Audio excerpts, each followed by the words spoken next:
Mikasika ny momba antsika roa milady aza rehefa hoe ny amintsika tsaritry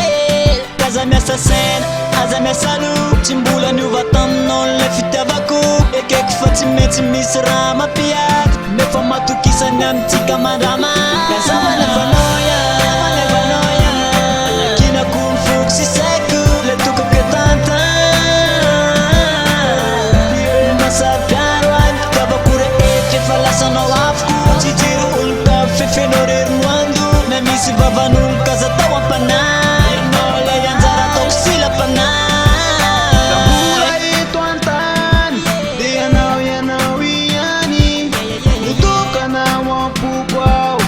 ka tsy hosoloky atokisanao fa za tsy vatika izany raha eo foana taniko ny tany satria anao nitokako mandrakizay tsy vatika am'le tokombeko anao fa za manahy kazamanafanao kinako ny foko sy saiko le tokako etanta masapiaro any tavako rehetra efa lasanao afoko tsy jiro olo-ka fefenao reronoando na misy vavan'olo kaza tao ampanahy nao le anjara ataoko silam-panahy aminao io ny foko sy ny saiko makisa fa mandrakizay anao tsy ovako de ianao io tsisy afatsy anao io avoko rehetra efa voasoratra aminao io fafanizanizy tsy te andrava adalanany azy reny fanitsika tsy horavana ke zay ny ataovy anaty fonao